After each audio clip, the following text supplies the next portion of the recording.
બંને પ્રશ્ન અખંડાનંદના છે. આજે કારતક સુદ 3 છે, શુક્રવાર છે, 24 તારીખ છે, 10/2025 વર્ષ છે. અખંડાનંદના પ્રસંગો ઘણા લખાયા છે. કાલે આપણે 2 પ્રસંગ જોયા. એક પ્રસંગ સિંહના પ્રસંગમાં આવ્યા, બીજો પ્રસંગ પોતે બીમાર થઈ ગયા છતાં ભગવાનનું નામનું ઉચ્ચારણ. આધારાનંદ સ્વામી કહે છે કે એક પ્રસંગ એવો બન્યો, આ જગતમાં મોટો સ્વામિનારાયણના સંતોને ત્રાસ હતો. એટલે પછી શ્રીજી મહારાજે પરમહંસ દીક્ષા ગ્રહણ કરી લેવાનું કહ્યું. કે શિખા, ચોટી, કંઠી, જનોઈ કાઢી નાખો, અલિપ્તપણે વર્તો. કારણ કે વૈરાગ્યનો ત્રાસ બહુ હતો. વૈરાગ્યો જપતા જ નહોતા, પરેશાન કરતા હતા.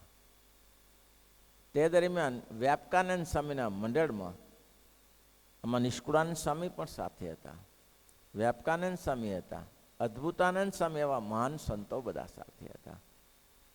અને અખંડાનંદ સ્વામી કહે છે કે અમે વડોદરા ગયા હતા.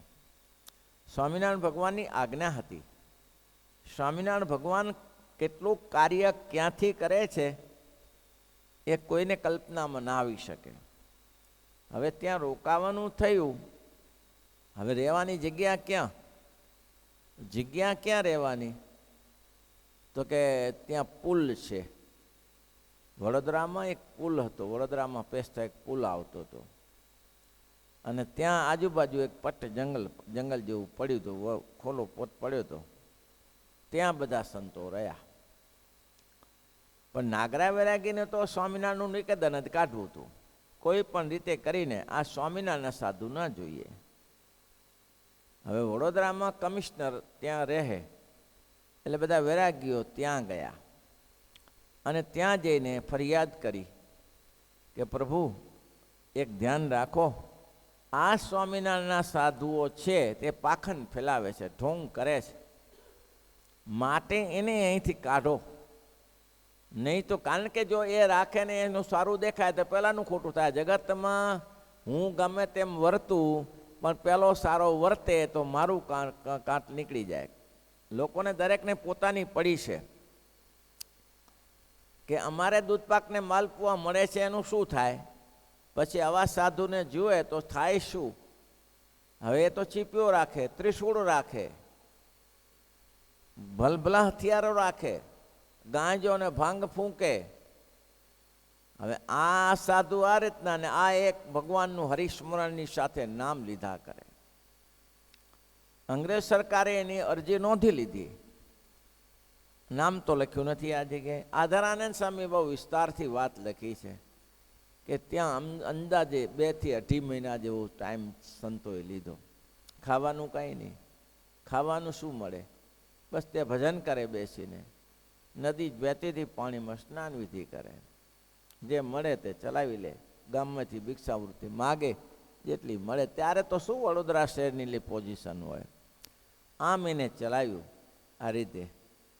અંગ્રેજ સરકાર તપાસ કરવા માટે આવ્યા. ખરેખર આ બાવાઓ કહે છે એવા જ છે કે બીજા છે?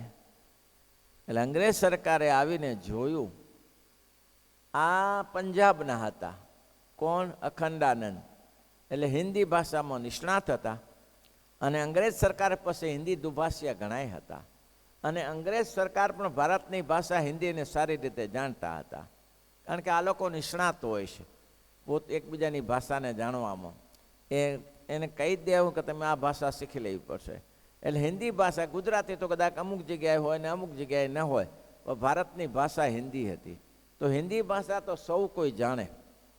એટલે સારી રીતે હિન્દી ભાષામાં સમજાવ્યા પોતે કોણ છે, આ બધા સાધુઓ શુક્રા માટે ભજન કરે છે, આ બધું કેમ અલિક્ષપણે વર્તે છે, કંઠીમાળા તિલક ચાંદલો કેમ કાઢી નાખ્યા છે, આ બધી વિગતવાર વાત કરી કે ભાઈ અમારે અમે કે તમે આવા સાધુ કેવા? નહીં કંઠી, નહીં માળા, નહીં મણકો. તો કે બાપા અમે બધું ધારણ કરી શિખાસૂત્રવાળા જ છીએ, પણ અમારે આ લોકો નાગડા વૈરાગીના ત્રાસને કારણે એના માર બહુ પડતા હતા, એટલે કોઈ અમને ઓળખી ના શકે, એટલે અમે આ પરમહંસ દીક્ષા અમારા સ્વામિનારાયણ ભગવાને. પછી સ્વામિનારાયણ ભગવાનનો મહિમા કયો મહારાજને સ્વામિનારાયણનો મહિમા કહે અને જો અંગ્રેજ સરકારને ખબર પડે કે સ્વામિનારાયણ ભગવાન અહીંયા વિચરણ કરે છે અને એ બહુ સારું શાસન ચલાવે છે પોતાના આશ્રિતોમાં. અહીંયા કને માલકમ સરને તો ખબર હતી, ડનલોપને ખબર હતી, એરણ સાહેબને ખબર હતી, આ તો બધા જાણકારી હતા જ, કારણ કે અમદાવાદમાં એરણ સાહેબ, ડનલોપ ને બધા જાણકારી હતા. માલકમ સર વડોદરામાં મળ્યા, રાજકોટમાં મળ્યા હતા, એટલે આ બધા તો જાણકારી હતા. પણ જેટલા કમિશનરો હતા એને સ્વામિનારાયણનો પૂરેપૂરો પરિચય મળવો જોઈએ. એટલા માટે મહારાજે, અને જો એને પરિચય મળે તો આ સરકારનું રાજન સારું ચાલે. કારણ કે આ તો ઠેર ઠેર જગ્યાએ ઉપાધિ હતી, દરેક રાજ્યમાં ઉપાધિ હતી. અને પહેલાંના આશ્રિતોય ઘણા હતા. દૂધપાકને માલપુઆ ખાઈ લેનાના, ચીપિયો ખોખડાવવાનો, ઘરે જઈને કહેવાનો ઇતના પૈસા દે દીજીએ નહીં તો કતલેઆમ કરી દેંગે. અને મારે કદાચ ઉલથડ પાથડ કરી નાખ્યા હતો. હવે ઢોંગ ચલાવતા હતા, પાખંડ ચલાવતા હતા. એ પાખંડ ચલાવનારા કહેવા આવ્યા કે આ પાખંડ ચલાવે છે.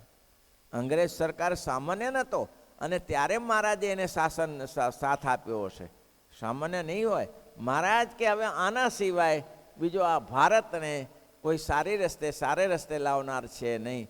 આ અંગ્રેજ સરકાર પેશી અમથા ગયા, અમથા પેશી આમ છે સંસ્કાર કે આમ કર્યું, ગંધારી કરી, ગંધારી કરી. પણ તમારા લોકોએ ગંધારી કરી હતી એનું વિચારો ને, કેવી ગંધારી કરી હતી. સામે એક સ્ત્રી માટે આખા ગામ તોડી નાખતા હતા. એક સ્ત્રીને માટે પોતે કોઈકની છોકરી સારી દેખી ગયા અને રૂપવાન ગુણવાન સ્ત્રીનું નામ સાંભળ્યું અને એને પોતાને લેવા માટે સામાન્ય ગામ ભાંગી નાખીને છોકરી લઈ જતી હતી, કાં તો પોતે લઈ જાય છોકરીઓને. અમે તેમાં બધા જ હતા, હિન્દુ અને મુસ્લિમો બધા ભેગા થયેલા હતા. પોતપોતાને જ્યાં સત્તા મળી ત્યાં, પણ સત્તા આવી ઉથલ પાથલ ચલાવી ભાઈ, ગાભા કાઢી નાખ્યા. આવી લોકો પરેશાન થઈ ગયા. લોકોને ખોટી મજૂરી કરાવે. અરે એટલે સુધી નહીં, ખેતરમાં ખડા હોય ત્યાંથી ખડા આખા એમને ઉપાડી જાય. ઓલો બિચારો મજૂરી કરતો રહે 24 કલાક. અને એક તો ચોમાસાની ખેતી, બીજી તો ખેતી હતી નહીં. ચોમાસામાં જે બાજરી આવી, ઘઉં જે આવ્યું હોય એમને ઉથ લઈ જાય. આવી હાલત હતી. એમાં મહારાજે વિચાર્યું કે આ લોકોને સુખી કેમ કરાય. ભારતને સુખી કરવા માટે શ્રીજી મહારાજનું મોટું યોગદાન છે, લોકો માને કે ના માને. અને સ્વામિનારાયણ ભગવાને પાછા અંગ્રેજ સરકારને સ્પષ્ટપણે કહ્યું હતું કે જુઓ, તમારું શાસન સારું છે, નિષ્પક્ષી શાસન છે. તમે જ્યાં સુધી તમારા સ્વાર્થમાં નહીં ભરો ત્યાં સુધી આ દેશમાંથી તમને કોઈ કાઢી નહીં શકે. અને જ્યારે તમે તમારો સ્વાર્થ ઊભો કરશો ત્યારે આ દેશ તમને સંઘરી નહીં શકે. આ દેશમાં તમે રહી નહીં શકો. તમારી પાસે રહેવાનું કોઈ સાધન નથી. આ દેશ, આ તો ઋષિમુનિઓની ભૂમિ છે, આ તો ભગવાનના અવતારોની ભૂમિ છે. અવતારો બધા જ અહીંયા ભારતમાં થયા છે. રામકૃષ્ણ કહો કે સ્વામિનારાયણ કોઈ અહીંયા થયેલા છે તો પ્રભુની ભૂમિ છે. અહીં તો બધા ઋષિઓ મુનિઓ પ્રગટ થયા છે. અને ઋષિ મુનિઓનું એક દિવસ શાસન હતું, રાજાનું શાસન પછી આવ્યું. તો ઋષિ મુનિઓના શાસનમાં આ પ્રજા સેવાયેલી છે. તમે આ દેશમાં આવીને જો ગંધારી કરશો તો તમે રહી નહીં શકો. અને એવું જ બન્યું. પાછળથી કેવું થયું, બધું બ્રિટિશમાં લઈ જતા શીખ્યા, બધું બ્રિટિશમાં સારી વસ્તુ બ્રિટિશમાં ગાલતા થયા. અને પછી ગાંધીજી જેવા મહાપુરુષ પૃથ્વી ઉપર આવ્યા અને એનું નિકેતન કાઢ્યું. પણ એકવાર અંગ્રેજ સરકારે શાસનનો સિક્કો સારો બેસાડ્યો હતો. અને બધા રાજાઓમાં પેઠા કેમ, તો કે આ ઝઘડતા જ હતા, બીજું કંઈ કરતા જ નહોતા. તો ઝઘડામાં બીજો ફાવે ને. જગતમાં કહે ને, બે બિલાડા ઝઘડે એમાં વાંદરો ફાવી જાય, એને જેવું છે. બે બિલાડા ઝઘડે એમાં વાંદરો ફાવી જાય. તેમાં ઝઘડામાં આટલી મારી હદ ને આટલી માથા કાપ્યા સિવાય કોઈ ધંધા પ્રજા વધતી જ નથી ને. આમને આમ યુદ્ધમાં ઉપાડી જાય ને ઉતાડી દે. હવે એને તો પોતાને બચવાનું રાજાને, બાકી મરી જાય એનું શું લેવા દેવા. એના કરતાં અત્યારનું શાસન ઘણું સારું છે ભાઈ. અત્યારે ગમે તેમ આપણે વિચારીએ આ દેશમાં સેફટી નથી બેસવા ઉઠવાની, એવી કઈ મુસીબત છે. આ ભાજપ સરકાર પોતાની સરકાર ચલાવે છે, પણ એમાં તકલીફ કોને છે? શાંતિથી ટેક્સ ભરવું, ના ભરવું તો દુનિયાને આખીને ભરવું પડે ભાઈ. જીએસટી ના ચાલે, સરકાર છે નથી ચાલે. આવા મોટા રોડ રસ્તા કાઢે છે. હવે એક જ માત્ર પેલા ભાઈનો ફોન આવ્યો, 1100 કરોડ કે અમને અમારા ખેડૂતોને આપ્યા. મેં શેના માટે 1100 કરોડ શેના માટે આપ્યા? તો કે અમારા એક ગામમાં એટલા આપ્યા. કેમ? તો કે અહીંથી રોડ નીકળે છે મોટો, એને થયેલી જગ્યા માટે એકને 8-8, 9-9 કરોડ આપ્યા એકરના. તો આ કામ તો કરે જ છે ને સરકાર, તો પછી શું આખી સરકાર તમને ઠલવીને આપી દે? એટલે એ સરકાર કરતાં આ સરકાર ઘણી સારી હતી. જે છૂટા છવાયા ફરતા હતા, એ તો સરદાર વલ્લભભાઈને ધન્યવાદ આપો કે આ એકી હારે બધેનું પૂરું કરી નાખ્યું, બધાનું ગમે તેવાનું ઉથમણું કરીને સરકાર એક કરી નાખી, તો ધન્ય છે. તો એ દરમિયાન અંગ્રેજ સરકાર બહુ ન્યાયી હતા. અન્યાય થતા ખાવા ન મળે અને ત્યાં બેઠા બેઠા નાગડાઓ મારી જતા હતા. ત્યારે સરકાર આવીને જોયું, કમિશનરે આવીને જોયું, ચારે બાજુ ફર્યા. અખંડાનંદ સ્વામીએ ઘણી મોટી ચર્ચા કરી, એની જોડે ઘણો સમય બેસીને ચર્ચા કરીને બહુ ભાવ આવી ગયો, બહુ ભાવ આવ્યો. ઓહો, આવા સાધુને પાખંડી કહે છે, આવા સાધુને આ લોકો પાખંડી કહે છે, ઢોંગી કહે છે. નથી ચીપિયો રાખતા, નથી ત્રિશૂળ રાખતા, નથી કોઈ બીજો ભાંગ, નથી કે અફીણાની જોડે, નથી તમાકુ, નથી બીડી. આવા પવિત્ર સાધુને આહારા આવી રીતે કે છે. તરત બોલાયા કે તમારું એને શું બગાડ્યું? સ્વામિનારાયણના સાધુ અહીંયા ફરે છે, અહીંયા પુલ નીચે રહે છે, પાણીની વ્યવસ્થા છે, અહીંયા બેઠા છે, અને દુષ્કાળનો સમય છે. દુષ્કાળનો સમય હતો ભાઈ, મારા દુષ્કાળ વેચાવા માટે દુષ્કાળનો સમય છે. વડોદરા સિટી મોટી છે, એમાંથી ઘણું થોડું ઘણું મળી રહે, એનાથી એનું ગુજરાન ચલાવે છે. એમાં તમને શું પેટમાં દુખે છે?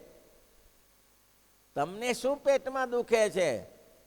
અને અંગ્રેજ સરકારે કહ્યું કે આવા સાધુને અમે સેવા કરીએ ને તો અમારું રાજ્ય શાસન સારું ચાલે. આવા પવિત્ર સાધુ છે. સંતોને જઈને કહી આવ્યા, સંતો આજથી તમારે ચિંતા નહીં કરવી, જ્યાં સુધી રહેશો ત્યાં સુધી અમારે મોદેખાનેથી તમારો સીધું સામાન આવી જશે. લ્યો, પહેલાં તો કે ભડક્યા મારા બેટા, આ તો કરવા ગયા ઊંધું ને થઈ ગયું હવડું. તો હવે તો આને ચિંતા જ નહીં, મોદીખાનેથી સીધું આવી જાય, દાળ ભાત શાક રોટલી મળી જાય. હવે ચિંતા શું? શાંતિથી ભજન કરે. 2-3 મહિનાનો દુષ્કાળ પસાર કર્યો ભાઈ, એ રીતે રહીને. તો આ અખંડાનંદ સ્વામીની આમાં મોટી સેવા હતી ભાઈ. આ કંઈ સામાન્ય સેવા ન કરે. એક દિવસ અખંડાનંદ સ્વામી ધ્યાનમાં બેઠા હતા, અને ધ્યાનમાં બેઠા બેઠા ઓચિતો આમ હાથ અધ્ધર કર્યો, ધ્યાનમાં. એટલે ધ્યાનમાંથી જાગ્યા પછી કીધું કે સ્વામી કાંઈ સમજાણું નહીં, કારણ કે અખંડાનંદ સ્વામી એમ હાથ ઊંચો કરે. તો કે એમાં કંઈ રહસ્ય નથી. તો કે બોલો સ્વામી, શું હતું એવું? કાંઈ ઓચિતો હાથ તમે કોઈ મોટા સંતોનું કાંઈક અંગિત ચેષ્ટા હોય તે કાંઈક કારણસરની હોય. તો કે આમાં એવું થયું, ઇન્દ્રને લોકો પાતાળલોકમાં લઈ ગયા. સ્વામી કહે છે ઇન્દ્રને પાતાળમાં લઈ જાય, અસુરો ચારે બાજુ ફરી વળ્યા મારવા માટે. મને એમ થયું ગમે તેમ તો દેવ છે ને, અસુર તો નથી ને, એટલે મેં હાક મારીને હાથ ઊંચો કર્યો, એટલે હાલ્યા ગયા અસુરો, બધા મૂકી દીધો ઇન્દ્રને. લ્યો, આવી જેની શક્તિ છે. પેલા લોકો આ બધું ઢીંગ હોય, બધા આવું હતું હશે. જમપુરીમાં આટલા બધા પાડા ને એ જમના દૂતો અને પાડા ઉપર બેસીને આવે. તો પાડા હોય તો ભેંસો ન હોય? લ્યો, આવાય હોય ને પાડા જેવા ન હોય. પાડા હોય તો ભેંસો હોય, તો એટલું બધું ભેંસોનું દૂધ ક્યાં નાખે? તું જ્યાં પછી તને પાવા જોશે ને પાછું, એટલે તારા માટે રાખે. તું મર્યા પછી ભેંસોનું દૂધ પાવું તો પડશે ને. એ તો જ્યારે જઈશ ત્યારે ખબર પડશે કે કેવા પાડા છે ને કેવી ભેંસો છે. હમણાં જલસા કરી લે. શાસ્ત્ર ખોટા નથી, અને શાસ્ત્ર ખોટા હોય તો એમાં જ થાય છે. સત્કર્મનું ફળ સારું જ મળે છે, અને ખોટા કર્મનું ફળ ખોટું. અહીંયા જુઓ તમે, અહીંયા જુઓ, કોઈ એવું વ્યક્તિ નથી જોતો હું કે જેને ખોટું કર્યું, લોકોને માર્યા, હેરાન કર્યા, ગાયો મારી, કતલખાને ગયા, રીબાઈને મરે છે. હિન્દુઓ હોય કે મુસ્લિમો હોય, માંસ ખાઈને પછી એમ કે ભગવાનના ધામમાં ગયો, એ છે ઠેકાણું પડશે? કોઈ દિવસ પગ ઘસડીને મરવું પડે ભાઈ. અહીંયા કરેલું જો પહેલે કિયા સો મિલતા હૈ, બરબાદ ન કર, જો પહેલે કિયા સો મિલતા હૈ, બરબાદ ન કર. जही जन्म तूने अनमोल मिला, बर्बाद न कर बर्बाद न कर, जही जन्म तुझे अनमोल मिला,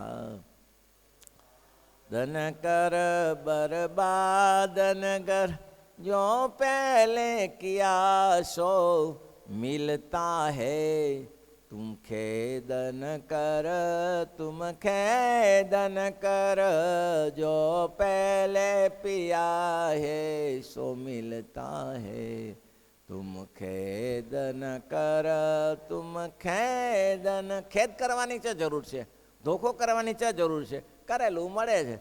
તો એ કરેલું મળતું ન તો મહામુનિઓ ગિરનારની ગુફામાં ને આબુ જેવા હિમાલય જેવામાં ગુફામાં જઈને ભજન શાના માટે કરે? અરવલ્લીના પારમાં કેમ ભજન કરે છે? કંઈક મળતું હશે ત્યારે ભજન કરતા હશે ને, કંઈક રહસ્ય હશે ત્યારે કરતા હશે ને. તો મહારાજ ગમતું ભજન ના કરે. એટલે મહારાજ કે ન્યાયી હતા સંતોને વ્યવસ્થાથી. અને મહારાજે પોતાનો મહિમા, શ્રીજી મહારાજ કોણ છે એ અખંડાનંદ સ્વામી કીધું, બહુ રાજી થયા, બહુ રાજી થયા, તમારા માટે અમે હાજર છીએ. બસ એ ધીમે ધીમે દુઃખ દૂર થયું સંતોનું.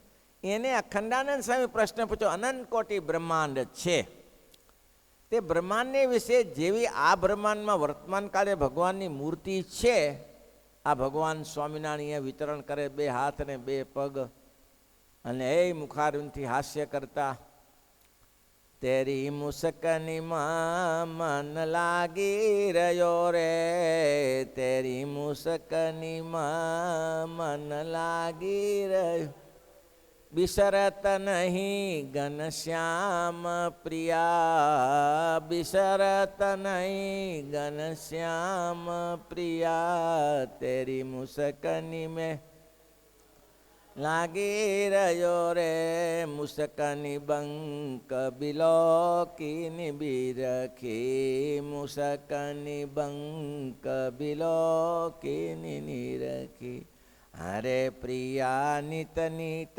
ઉઠત હે પ્રેમ નયો રે, પ્રિયા નિત નિત ઉઠત હે પ્રેમ નયો રે, તેરી મુસ્કનીમાં મન લાગી રહ્યો રે, તેરી મુસ્કનીમાં મન લાગી રહ્યો રે. એ ક્યારે ગવાણું હશે બોલો? કેવી મૂર્તિ હશે, કેવી શ્યામ સુંદર મૂર્તિ હશે, તેરી મુસ્કનીમાં મન લાગી રહ્યો રે, મુસ્કની બંક બિલોકીની વિરકી, હારે પ્રિયા નિત નિત ઉઠત હે પ્રેમ નયો રે. એ ભગવાનની મૂર્તિને જોઈ જો ને લોકોને કેવો આનંદ થતો હશે. અને એમ કહેવાય છે, એક ક્ષણ માત્ર સ્વામિનારાયણ ભગવાનનું દર્શન કરે, આખી જિંદગી એને યાદ કર્યા કરે. અખંડાનંદ સ્વામી આ પ્રશ્ન પૂછ્યો, મહારાજ આ વર્તમાન કાળે જે ભગવાનની આવી દિવ્ય મૂર્તિ દેખાય છે, ભગવાનની મૂર્તિ છે તેવી ને તેવી દેખાય છે કે નહીં? ક્યાં? અનંત કોટી બ્રહ્માંડમાં. અનંત કોટી બ્રહ્માંડ ઉત્પન્ન થયા છે ને? બ્રહ્માંડ ક્યાં એક છે? અનંત કોટી બ્રહ્માંડ છે. ત્યાં આજે જે આ મૃત્યુલોકમાં જે ભગવાનની મૂર્તિ છે, એવી ને એવી અનંત કોટી બ્રહ્માંડ અક્ષરના એક રોમમાંથી ઉત્પન્ન થાય છે. તો દરેક જગ્યાએ આવીને આવી મૂર્તિ છે કે કંઈક અલગ છે? આ પ્રશ્ન પૂછાયો. શ્રીજી મહારાજ પછી શ્રીજી મહારાજ બોલ્યા, છે ભગવાન પોતે પોતાના અક્ષરધામને વિશે સદા બિરાજમાન છે. એક માનજો, ભગવાન અહીંયા પધાર્યા, તે અક્ષરધામ અને મહામોક્તો સહિત અહીંયા પધાર્યા. અક્ષરધામમાં ભગવાન ખાલી કરીને આવ્યા, ખાલી કરીને આવ્યા ને. તો મહારાજ એટલે કે છે અક્ષરધામમાં, તો અહીંયા કને મહારાજ કે અક્ષરધામ સહિત અહીંયા પધાર્યા, તો અક્ષરધામ તો ત્યાં ને ત્યાં છે, અને પુરુષોત્તમ નારાયણ પણ ત્યાં જ બિરાજે છે. એવું ને એવું સ્વરૂપ લઈને પૃથ્વી ઉપર આવ્યા. મોક્તોય પણ લાયા, તો મોક્તોના સ્વરૂપો તો કે મોક્તોય ત્યાં ને ત્યાં છે. એ બધું એમને ખાલી ભગવાન શ્રી કૃષ્ણએ જ્યારે વિશ્વરૂપ દેખાડ્યું, ત્યારે અઘાસુરના સંહાર નિમિત્તે, ત્યારે ભગવાને જેટલા ગોપ બાળકો હતા એટલે પોતે પોતાના સ્વરૂપમાંથી સત્યલોકમાં બ્રહ્મા લઈ ગયા. વાછડા હતો ત્યારે સજા 12 મહિના સુધી ચલાવ્યું. 12 મહિના સુધી ચલાવ્યું. અને બ્રહ્માજી તો ખાલી ચક્કર મારીને જ ઉપર આવ્યા કે કેવું ચાલે છે જોવું, હવે કેટલો ટાઈમ લાગ્યો છે. એ તો જ્યાં ને પાછા આવ્યા, ખાલી તું ઉપર ગયા, નીચે જોયું, ત્યાં 12 મહિના થઈ ગયા. આટલું છે ત્યાં, બોલો. એટલે એ બ્રહ્માંડમાં જે ભગવાનની મૂર્તિ છે, ભગવાન પોતે ધારે કરી શકે છે. એટલે ભગવાન કે છે, શ્રીજી મહારાજ બોલ્યા, ભગવાન પોતે પોતાના અક્ષરધામને સદા બિરાજમાન છે. મૂળ માયામાંથી ઉપજ્યા જે અનંત કોટી બ્રહ્માંડ, અનંત કોટી પ્રધાન પુરુષ, તે થકી અનંત કોટી બ્રહ્માંડ ઉપજે છે. પ્રધાન પુરુષ મહાપુરુષથી પ્રકૃતિ પુરુષ ઉત્પન્ન થયા, એના જોડલા ઉત્પન્ન થયા. અને પ્રકૃતિ પુરુષ એટલે કે મહાપુરુષ પ્રકૃતિ પુરુષથી અનંત કોટી બ્રહ્માંડ ઉત્પન્ન થાય છે, ઉપજે છે. તે ભગવાન પોતાના અક્ષરધામમાં એક ઠેકાણે રહ્યા થકા પોતાની ઈચ્છાએ કરીને અનંત કોટી બ્રહ્માંડને વિશે પોતાના ભક્તને અર્થે અનંત રૂપે દેખાય છે. અનંત રૂપે પોતાના ભક્તને અર્થે અનંત રૂપે દેખાય છે. આમાં ઉત્તર થયો? ઉત્તર થયો? ન થયો. પણ ખનાનંદ સ્વામીએ છોડ્યા નહીં કે મહારાજ હું કહેવા માંગુ છું તો થયું નહીં. પ્રશ્ન શું પૂછાયો? અનંત કોટી બ્રહ્માંડ છે, તે બ્રહ્માંડને વિશે જેવી આ બ્રહ્માંડમાં વર્તમાન કાળે ભગવાનની મૂર્તિ છે તેવી ને તેવી દેખાય છે કે નથી દેખાતી? આવીને આવી દેખાય છે કે નથી દેવાય? તેનો ઉત્તર મળ્યો જ નહીં. તો મહારાજ ઉત્તરમાં એમ કહ્યું, શ્રીજી મહારાજ બોલ્યા, પોતે પોતાના અક્ષરધામને સદા બિરાજમાન છે ને માયામાંથી ઉપજે અનંત કોટી બ્રહ્માંડ પ્રધાન, અનંત કોટી પ્રધાન પુરુષ, તે થકી અનંત કોટી બ્રહ્માંડ ઉપજે છે. એક વસ્તુ પતી. પછી તે ભગવાન પોતાના અક્ષરધામમાં એક ઠેકાણે રહ્યા થકા પોતાની ઈચ્છાએ કરીને અનંત કોટી બ્રહ્માંડને વિશે પોતાના ભક્તને અર્થે અનંત રૂપે દેખાય છે. પ્રશ્નનો ઉત્તર યથાર્થ એટલે ન મળ્યો, કંઈક મહારાજને કંઈક વાત કરવી હશે એટલા માટે. અને સ્વામીને એમ કહેવું હતું કે મહારાજ એ વસ્તુ હું તમને એ પૂછું છું કે અનંત કોટી પ્રધાન પુરુષ થકી અનંત કોટી બ્રહ્માંડો સર્જાય છે, એમાં આ દ્વિભુજાવાળું જે 2 હાથ ને 2 પગ ને 2 નેત્ર, 2 કાન, નાસિકા, આવું જ સ્વરૂપ છે કે ક્યાંય? તમે તો મત્સ્ય આકારે ધારણ કરો છો, વત્સ આકારે ધારણ કરો છો, કચ્છા આકારે ધારણ કર્યો, હંસાવતારે લીધો, તો એનું શું સમજવું? એટલે તરત અખંડાનંદ સ્વામી કીધું, મહારાજ એ વાત બરાબર છે તમારી, અનંત રૂપે તમે દેખાઓ છો, તમે તો સમર્થ છો, દેખાઓ. પછી અખંડાનંદ સ્વામી ફરી પ્રશ્ન પૂછ્યો, શ્રી કૃષ્ણ નારાયણ તો સદા મનુષ્યાકૃતિ છે. શાસ્ત્રમાં લખ્યું શ્રી કૃષ્ણ નારાયણ તો સદા મનુષ્યાકૃતિ છે. તે ભગવાન સ્વરૂપ, એ ભગવાનનું સ્વરૂપ સર્વકાળે સત્ય છે. અને તે જ ભગવાન ક્યારેક મચ્છ, કચ્છ, વરાહ રૂપે, નૃસિંહ રૂપે, અનંત રૂપે કરીને ભાષે છે. તે કેમ સમજવું? તમે તેમ કોઈ સદા મૂર્તિ છે, દ્વિભુજ છે, ભગવાનની મૂર્તિ દ્વિભુજ છે, તો પછી આ મચ્છ, કચ્છ અને વરાહ રૂપે કેવી રીતે ભગવાનનું સ્વરૂપ સમજવું? એ શું ભગવાન થાય છે કે પછી પોતાના ભક્તને મૂકે છે આ રીતે? એનું શું સમજવું? આવતીકાલે શ્રીપતિ શ્રીધરમ સર્વત હરિ સરમ